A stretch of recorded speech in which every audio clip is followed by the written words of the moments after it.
So good evening to all and welcome to this session on creating happy classrooms. As educators, I think this is our primary concern that nobody in our classes should be sad, they should be happy, and learning and teaching both should be fun, right? And then obviously when learning becomes fun, the children are happy, then the output also becomes better, right? And we also become happier, and we are able to do full justice to our curriculum, and we are also able to provide value to what we teach. So today's session is about creating happy classrooms, and joyful learning is one of the most important thing as per the NEP, where children need to enjoy what they learn rather than rote memory and just for an exam they do some stuff and then they forget about it. So when they're happy, obviously you enjoy the whole process, the teaching learning becomes fun. So I'm sure I'll be able to give some valuable tips. And as seasoned educators who are listening here, probably you could share some of the ideas that you are using in your classrooms so that in the next session, I can add on to those points. So on this note, I will start today's session, and I hope uh, more and more people are joining in. Yeah, thank you. Yeah, thank you. So this is the uh, topic, happy classrooms. I think we need to go, first of all, with a smile. It's important that we smile at our students. They feel that we are not stressed. We are actually enjoying what we are teaching. Teaching should be our passion. Teaching should be our mission. Then only we should be teachers. Otherwise, the students are the first one to recognize that we are not happy people.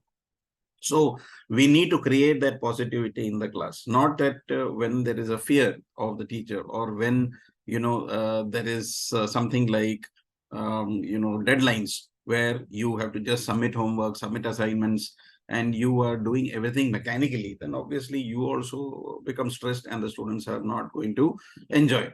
So positive learning environment, how to create is the strategies. Different people use this in different ways, and I have collected from different sources, from my own experience and from my colleagues, and a lot of you had given me suggestion in the previous sessions on how they create happy classrooms. So this presentation is all about a collection of those ideas which has been given to me from different people. So the first thing that everybody said, that our relationship with our student should be very good. Unless the student likes the teacher, they normally don't like the subject. So what happens is that when I like a particular teacher, I am enthusiastic about learning. And if I don't like the teacher, then obviously that takes a backseat. There are exceptions, of course, where things proceed normally even without this factor. But if we are taking genuine interest and genuine care of our students, they also reciprocate, right? So sometimes I have seen many cases in our school where teachers will say that, I teach in a boys' school. So they say, boys, my throat is not good today. I've got a bad throat. So please cooperate.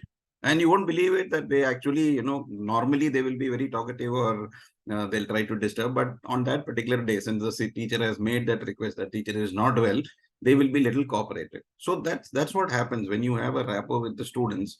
Then otherwise, what will happen? They know that you are having a bad throat. They will have fun. Okay, today ma'am or sir is having a bad throat. Let's take the advantage, and ma'am cannot or sir cannot shout at us or scold us. So let's have fun. So that's another way of looking at it.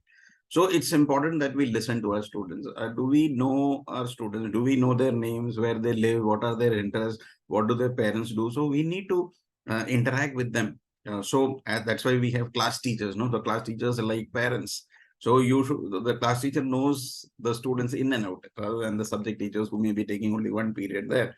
But even if you are a subject teacher, I think when you go to the classes, you should know something more about this. In many of our meetings, when we discuss about student performances, we have seen that some teachers will tell something extra. Okay, he lives here, this is his passion, this is what he did last summer, this was the quality of the project. Many hidden things come out. And why those teachers are able to share those anecdotes? Because they have taken extra interest in the student, or they have interacted with the parents and the parents have told, or they have been following them on social media, what they do, etc. So this is the beauty of a student and teacher relationship, right? So we need to listen to them. We need to give feedback to them and encourage them to do their best. Otherwise, they will be just like stones sitting in the classroom without any constructive feedback. They will not be learning anything. And what is going to happen is that the output is going to be very bad. And you will also be not be satisfied with the work that you have done. You will say, I have worked so hard with my students, but output is not coming. Maybe it was unidirectional. You have worked hard. Every teacher works so hard for their students' results. But are we providing the real support in terms of emotions, in terms of empathy? Are we with them? Do we understand their family background? So probably you are speaking in English and they may not be able to understand basic English. So are we communicating in simple English or a language in which they can understand? So NEP says that when you are teaching in states, for example, many of you are from different parts of India. So probably the mother tongue, when you are teaching, especially in the primary classes, they will understand better because that's the language which they speak at home. Many of our students are first generation learners. And then when you are giving them instruction, probably they are not able to understand. There's nobody at home to help. So this is what is important. When we create that, okay, I know that my sir or my ma'am is there for me and they are enthusiastic. Our attendance is very high, right? So in a class of 40, if all 40 are coming on a daily basis or we have very high attendance, that means they're all enthusiastic learners. They want to come because you have created the right environment that everybody wants to come. And there are some classes you will find the attendance is low because there is fear of teachers. They don't like, they will tell their parents excuses that nothing is there today. Today, it's only free periods. This teacher is going to be absent today. They will have excuses not to come to school. But if you are providing a positive learning environment, they are more than happy to come to school and contribute and as well as interact with the teachers. Right. So one of the most important points that came up during my discussion with other teachers was that when we try to create a light mood in the class, they lose discipline. That is true to a certain extent. When we crack jokes, I have seen when impromptu, when I'll be cracking a joke in the class, there will be so much laughter and then you will take 2-3 minutes to get back into the lesson. So, that's why probably we restrict ourselves in not cracking those jokes or sharing some anecdotes or bring in humor into our teaching because we lose that 2-3 minutes, then we have to get back the class in control. So it's easy that if you go monotonous, that this is what today's class is all about. Today I'm going to teach history and this is what we are going to do, revolt of 1857, and you go blah blah blah blah. That's the easy thing to do. And then what happens is that when you try to bring in humor, when you try to relate to something which happened to you, you share some stories which happened to you in school and college, then what happens, there is a lot of interaction among the students. They want to contribute something, and what happens is that you lose discipline of the class. So that's a fear which teachers have, and therefore many people say that they don't initiate such type of discussions. So it's very important that when we are doing all this, we need to give proper instructions. What is the expectation from them? Okay, we will have interactions, but you raise your hands if you have to speak something, not simultaneously. You cannot shout out your answer. So there has to be a decorum. There has to be some protocols and rules. So once the students understand the rules and the consequences, okay, you don't follow the rules, then this is what happens. Then it's clear, because the confusion comes when teachers are not clear in their instruction. We will say that, I will do this, I will do that, nothing. Array, sir will keep on telling this, nothing will happen. You don't worry. Or, they exactly know which person is serious in their words. So some people will say, okay, I will give you 3 chances. And then the 4th, this happened, then this will happen. And that it doesn't never happen. They will give a diary note, but they don't follow it up. It may be signed for, not signed by the parents for months. So this is what happens. So rules have to be established and consequences. Okay, these are the rules that I have set. You can probably discuss it with your students. You will be surprised that the students will make better rules than you. Okay, this is what has to be the class rule. When I go to some classes, I find that these are the rules of our class. Although they may not be following, but at least there are rules. And therefore, a step ahead, these are the rules. And if you break these rules, these are the rule number 1, this, what is the consequence of that? Nobody will talk when the teacher is explaining things. Okay, suppose, yeah, great. When I'm explaining something, there shouldn't be any talking between themselves. Suppose that is a rule that we have put. Okay, they can ask questions once you finish, or they can ask questions to you, or they can talk to you, but not amongst themselves. So there is a separate time to be given. Suppose that rule is established. Then what happens if you break the rule? What is the consequence? They have to know that. Otherwise, they are confused. Okay, what will be the next action? They don't know. Sometimes you become too harsh, and sometimes you become too soft. Sometimes you ignore. So these are the students are confused of the consequences. So this creates respect, inclusivity, and kindness, because see, rules are meant for all. One of the most common mistakes which people, the educators do is having favoritism. Never do that. People will know you for being fair. Whether you are the topper of the class, whether you are the richest in the class, whether you are somebody's, known personality, son or daughter, or that person's parent is a a PTA member or someone close to the management of the school. When we are fair, nobody will complain. That is what we are expected as educators. We have to be like the justice. We have to be a symbol of justice, just like the Indian court, which is having the tarazu. No, there shouldn't be any weight going down on either side of the balance. We have to be fair, and when we are fair and we do justice, and when the treatment to all the students are same, then students will respect you. That is what I have seen, and I always tell that whoever you are and whatever you do, the consequences of your actions will be same for all, and it has to be very clear. And they know that, okay, sir is saying that he is true to this.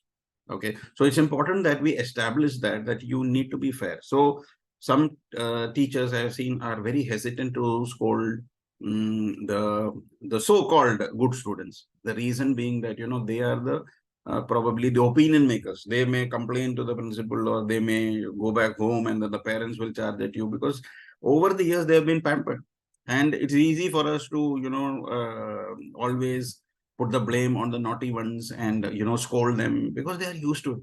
They're used to it. But these intelligent ones, they may be secretly doing the same thing what they are doing, but we ignore to a certain extent. Why? Because if we scold them, they may be sensitive, because no other teacher may have scolded. But we have to very kindly tell them that there is a sense of justice in my class. Whoever it is, this is the consequence of the action. And once you establish that, it's going to be a very peaceful environment. People are going to love you for the justice that you do, because everybody, I think, as human beings, as adults, we also want justice. We want equal treatment. If somebody is getting a preferential treatment, we may not raise our voice, but secretly we may be thinking, why is this person getting this treatment when I am doing the same work? I am also at the same level. Why this differential? Same way in our class, all our 40 students in our classes are equal, irrespective of caste, creed, religion, color, whatever, right? Whether you belong to this community or that community, for me as a student or as a teacher in my class, all my students from whatever background he is, it is my duty that I have to ensure justice. There should be no bullying in the class. So when students know that you are going there for them, you are like a father or mother or elder sister or elder brother for them, who they can approach, I think that is the happiest moment. And that's what heaven is. Heaven is when there is justice, and when every student is taken care of. So creating kindness, creating justice is one of the foremost things that will enhance you to create these happy moments for the students of your class. And your environment has to be welcoming.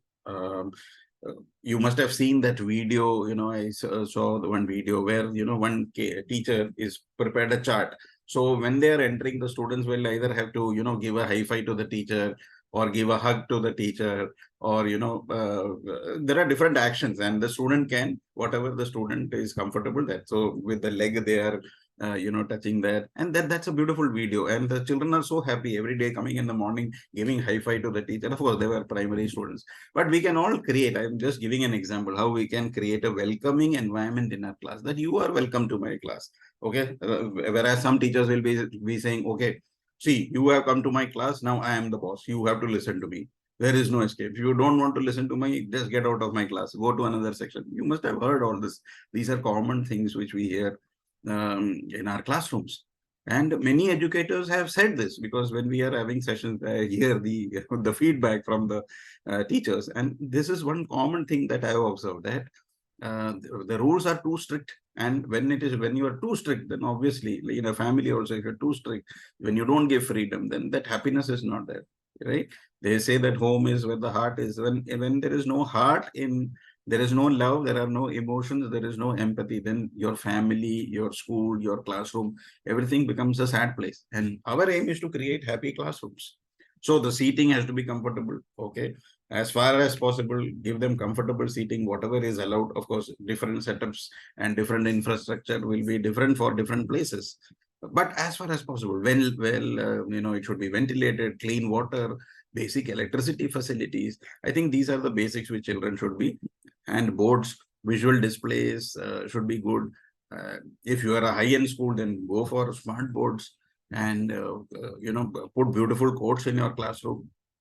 Give them a lot of resources, that these are the resources that I have found. You, why don't you try this? This, go to this site. This is good. Give them question bank. Give them resource material. Give them videos.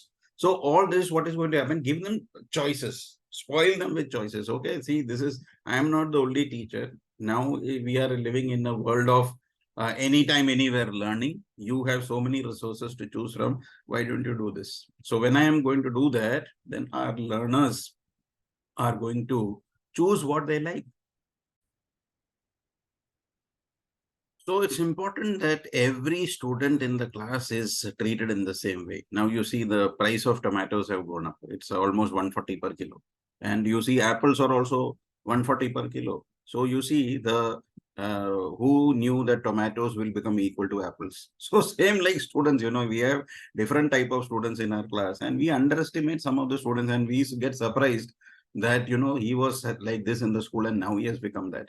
And he will remember those incidents which his teacher said. You have seen these interviews of film stars and those celebrities. I used to be punished and all that, and they take it in a humorous way. But actually, if you see in the background, if they were not promoted probably in their choice of speciality. So what happens is that when we are underestimating students, I just gave, example of tomato and apples.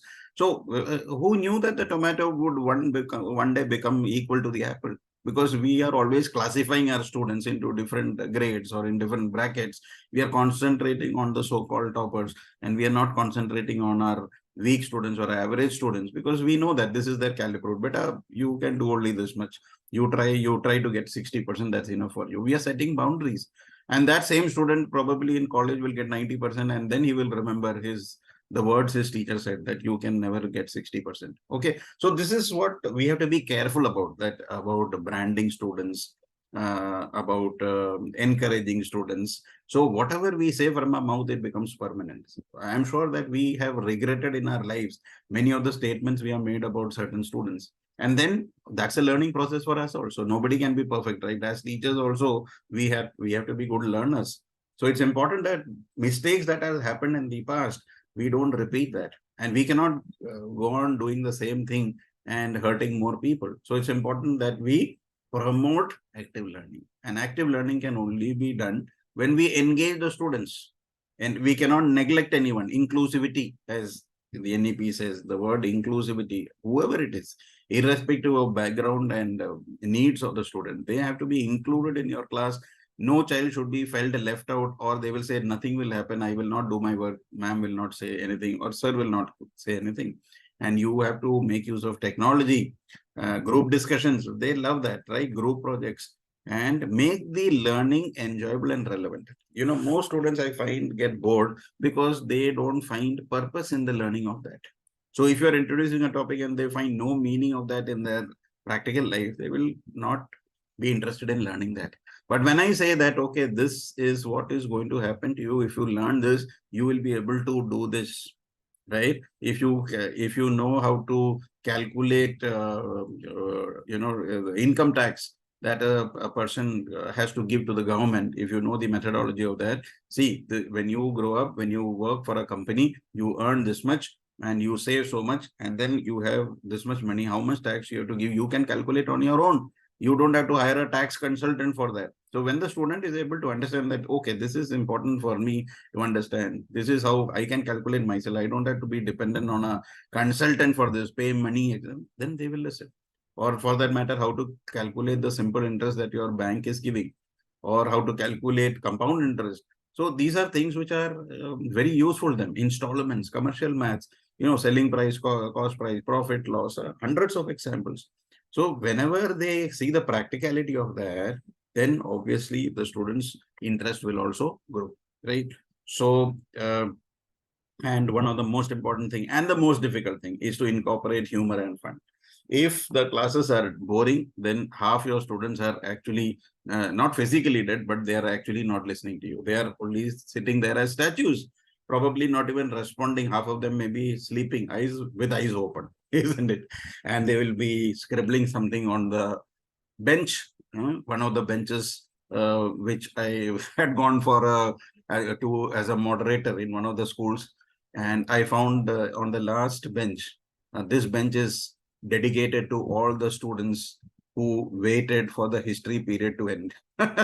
This bench is dedicated to all the students who were waiting for the bell to ring after the history class. So what impression if somebody reads that, so you will wonder what was happening in that history class. So it could be with any, I just don't mind if there are any history teachers here, it could have been any subject. I just wanted to show the attitude of students who are just waiting for the bell. You will see, kya time ho gaya? What is the time? What they are interested in asking time? Why? They want to know how many more minutes are left for your period to end.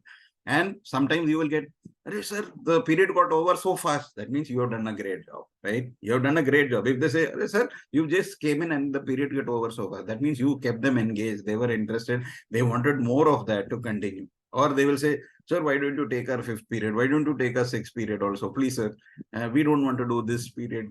Can you take it? So that shows that they're really enjoying your classes. Smart, happy classroom, right? You are able to create a happy classroom if students want more of you. And if they make a sad face, oh my God, sir has come again, or ma'am has come again. Oh, and then you will get the vibes that, okay, so I need to change my strategies. And I'm happy that now, at least now, in the past 1 or 2 years, we are ready to learn. We are ready to learn, and I am learning every day. You are learning every day, and we become better versions of ourselves. That is important. See, we all have our deficiencies, but what is important is to correct it. We can incorporate a lot of games in our classes, give them puzzles. They are very good with digital media and resources. Give them a lot of things to experiment on that. Ask them to create PPTs and present something. Celebrate their achievements and milestones. Small things. Sir, I won this Aryabhatta competition, or I went for an NTSC, or in my locality there was. So what is this? Your locality? Nothing. Don't discourage that. So you will say, oh my God, this is what happened. Try to be inquisitive about what the contest was, what are the type of questions. The child will feel happy. If possible, give those certificates in the assembly so that the child, feels special. Maybe put it in your class groups or put it on your school website that these are the student achievements. So these are all rewards. We don't have to give physical rewards, no, that or a trophy or anything like that, but recognition of the work that they do in the school, outside school, will go a long way in creating happy classrooms. So the most important thing that a teacher has to understand is there has to be a growth mindset, because unless there is a growth mindset, the student has to be given a target. Okay, bacha, you have scored 50 here. You are capable of doing better. That's a common thing that every teacher we write in the report cards. You have scored. You are scoring below potential. You are capable of much more. We try to increase the target of the student, because our aim as a teacher is to promote those students to greater heights. So if you are 40, let him go to 60, 60 goes to 80, 80 goes to 90, 90 goes to 100. That's our constant target. We cannot be allowing the student to remain static.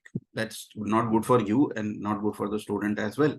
So we need to encourage students to set higher targets, need to set higher targets for better results is a common comment that teachers give in the report. So that regular feedback when you give. So I, for example, got a very good remark from my teacher when I was in class 8, that capable of scoring above 90%. Capable of scoring about 90%. At that time, I was scoring some 70 or 75. Capable of scoring 90%. And, that gave me so much happiness that, ma'am is seeing that I am able to perform up to 90. So that belief of the teacher in me raised my standards. And I was able to achieve that 90% in my board exams. So sometimes it works miracles. When you are a 70% guy, a simple statement in the report saying that capable of scoring above 90%, and that changed your entire life. And if the student would have, if the teacher would have written excellent, good, very, performed very well, then I would have been very satisfied and enjoyed. I would not have reached the next level, capable of scoring above 90%. So that, ring some bell in your brains that you have to go to the next level. And the teacher has got that confidence. I should not break that confidence. So, that understanding is there between the teacher and the student. We need to give more autonomy to our students, give them more freedom. The more freedom we give, I think more respect you get. For in our institutions also, when we work, if we are ruled by dictatorship or we live in a country where there is a dictator, then what happens? We feel suppressed. We are not able to do creative things. Same with our classrooms. If we are a dictator, we are an autocrat, not allowing anything to be done in the classroom except for your orders, then what happens? We are creating, dictatorship in the class. It's not a democracy. It is not autonomy. So what happens? The student will only participate when you are giving autonomy. You have to give them freedom of choice, opportunities, allow them to explore, initiate discussion, allow them to ask questions. Many of us don't allow questioning because probably we ourselves are not confident. So that shows that we are not confident. If we are not allowing our students to ask questions, I think our attitude is wrong, because when we are not allowing our students to ask questions, that questioning is, somewhere, what is the scientific bent of mind, as they say, is lost. When the child is small, as a parent, you must have realized the child will have hundreds of questions and nothing is impossible for the child. Okay, what is that? What is this? How does it work? So many. And then gradually, as they become adults, questioning is less because they are ridiculed by the adults. Oh, what type of question is this? Somebody will ask a question. Probably the other kids are making fun. You ask too many questions. What stupid question is this? And also, you won't believe it, there are educators who give such a reply that that's a stupid question. No question is stupid, right? So this is based on the feedback that I get from students also. When I conduct student workshops in different schools, they say that, sir, this sir came and said like this, that don't ask us stupid questions. Why don't you think properly and then ask questions? So the child, before asking, will, think 10 times. Should I ask it? Is my question stupid?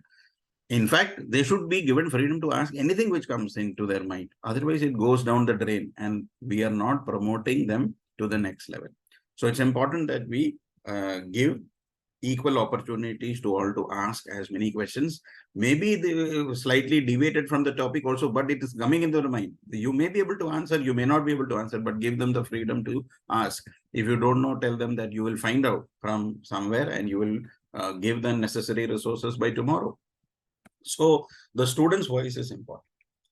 And very important. Nowadays, we are having so many webinars on social wellness, mental well-being, right? Health and wellness. This is become an integral part of anyone's life in this stressful environment. We are having stress, and because of stress, we have disease. The most common cause of disease is stress, not because of any other reasons. There can be multiple reasons, but the most common is stress. There are very, very obese people living in Italy, eating pizza and burger daily, all the fast food, and they are enjoying their life with all the overweight and obesity. Why? Because they are living stress-free lives. Besides the sea, they are enjoying. So there may be you must have heard that, very fit people who go to the gym every day doing physical, dying of cardiac arrest. In spite of all the physical activities that they do, in spite of all the nutrition that they take or vitamins they take. But so this is what happens. Stress is the killing factor in any field of life. So same way, if we are living in a stressful classroom, living in a stressful environment, that obviously percolates to the classroom as well. So we need to create an environment of well-being, not only for ourselves, for our colleagues, for our students, the entire community of educators has to have this sense of well-being. So, right. So we need to be empathetic, and we need to be we need to encourage communication. If any colleague of yours is having some issues, talk to them. Try to bring them out. You've seen that, there may be mood swings in some people and they're not. So some of you can actually approach them and try to help them. instead of avoiding, why should I bother? That's their concern. We neglect.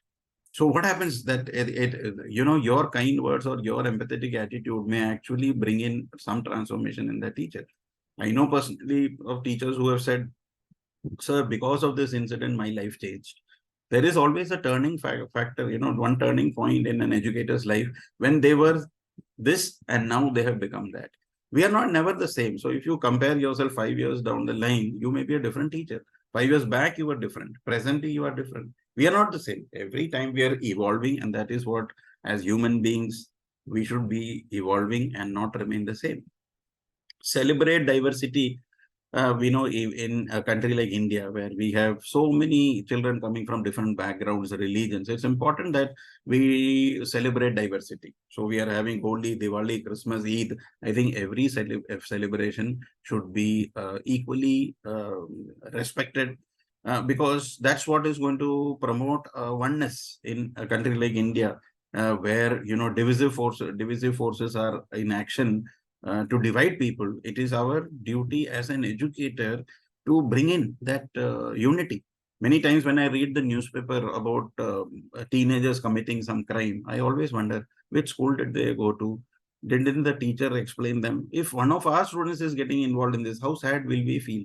That means we were not there when it was required. Why do people commit crime? Because there was no guidance given to them. When we identify children with the criminal tendencies, we should be with them.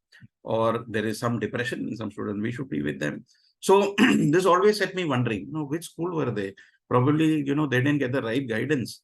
So I think after their parent, the second most important person is the teacher, who is spending so much time with the student. And whenever there is deviational behavior, we have to be there, available for them always. Maybe by WhatsApp, maybe by call. You have to tell that student, beta, I am there for you, don't worry. Whenever you are having an issue, you are free to discuss. And then these things will not happen. Crime will not happen if our schools take the responsibilities of reforming these students. Because all these things happens because of certain backgrounds. And when they are studying, of course, some people are incorrigible, and the circumstances are so bad that we as teachers are not able to do, because there may be specialized people who will be required for that. But 99% of the case, or 99.99% of the cases, I think we are able to put in some influence on the student, that sir or ma'am is available for us. I am having this problem. Somebody is bullying me. Somebody is doing wrong activities. I can go safely to that person, and the sir will do the needful, or ma'am will do the needful. It's important. So diversity, we have to respect everyone, irrespective of the background. Again and again, this point is coming up. And fostering a sense of community, that we all belong to global citizenship, as even as not only as a country, but maybe somebody is coming from Afghanistan or somebody is coming from Africa. We should not ridicule them. For a longs, there has to be racism in the Western countries. Still, there is a differentiation on the basis of color. So why? Because we are not promoting community in our schools. We are not encouraging, some people will call somebody something, they may be reporting to you, and you say, that's okay, just ignore. No, nobody is allowed to call anyone names. I think there should be a zero tolerance policy in terms of bullying and in terms of calling each other particular derogatory names, right? So it's important that we celebrate our festivals. All positive things we should encourage, and negative things we should strictly take action. So happy classroom can only be created when your children are safe in your classroom. They are able to celebrate, and at the same time, nobody is attacking them on a personal basis. And involve the students in any decision making. You are going to have a class celebration, then involve them. What should I do? Not that you are planning everything with the monitor and finish. No. Or you are giving them a surprise. That's okay once in a while, but at certain times it's important. And as an educator, most important thing, give yourself some time. We are so busy with our families, with our organizations, with the work we do, that we don't get time for ourselves. It is important that every day, 15 minutes, 20 minutes, 30 minutes, you relax, stress-free relaxation, and do some breathing techniques, do yoga, go for a walk in the morning or evening, whenever you get time. This is important. Quiet reflection of the mind is important. Otherwise, the mind keeps racing, and it's going to become it's going to become a complicated affair where your neurons are not resting at all. Your cells are hyperactive. And when you are sleeping, You don't get sleep. You get up 2, 3 times in the night because you're thinking what will happen in school this time, or this problem happened. Or your child is not well. You are thinking about multiple. So you have to cut off for half an hour. Spend time in silence without your mobiles, without TV, without anyone around you. That me time is important because that will give you energy for the whole day. So preferably in the mornings, if it is not possible, any day, choose a particular day, because we are all working in different circumstances. So we cannot say that you do this from 6 to 6:30. No, you may be having other duty at that point of time. So it's important that we relax our mind. Relaxation of the mind is important. And when we do this, we will be able to celebrate our success and progress. Everyone should be growing. Teachers, as teachers, I told you, we have to grow. As students, we have to grow.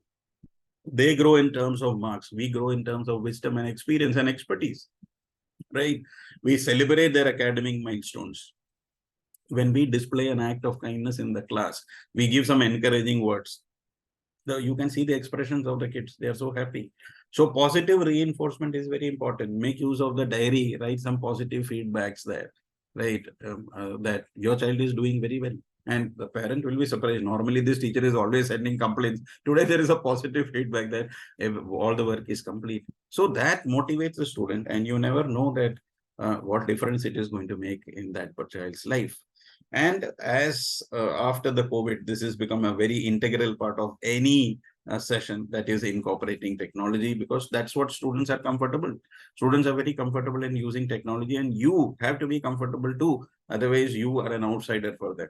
So when we use educational apps, when we are using online resources, when we are making our lessons more interactive and enjoyable, I think our classrooms are going to be more happy. And when we provide opportunities to our students for, okay, when not the same guy doing everything every time, okay, then the next week you are going to do this. Assign them respond. Different people. Sir, me, can I do it? I mean, no teacher has given me ever responsibilities. Are you sure that you're talking about me? So when we give opportunities to our students in organizing class events, helping others, we assign that you help out the students. The good students are helping out the weak students. This encourages leadership, and we are boosting their self-confidence that I am useful for others. Foster a love for learning. Whenever we find that when we go to class, we find that, okay, they must have had past experiences. When we are starting new, you always say that I am not interested in what happened in the past. That also gives them a sense of relief, because many students are branded. So when you say that I'm not interested what happened, whether you are 90 or 40, for me you are equal. Let's start from the beginning. Okay, so then the children are happy. Okay, the teacher is not going to see our past records.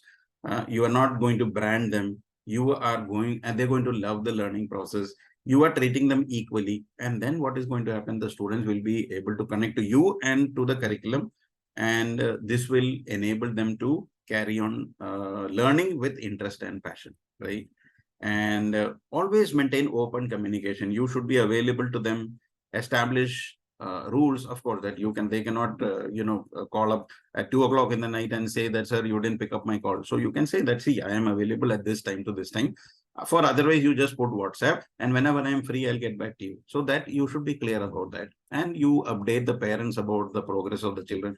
Parents support is very important. And when the parents are supporting you, believe me, your job is 50% is taken care of, because the parent is telling them to study. I am in touch with the teacher. Child understand that the parent and teacher are on one side. Then it becomes the onus of performing is on the student. But if the parent child is going and telling something about the teacher and different thing to the parent, then what happens is that there is communication gap. So open communication is important.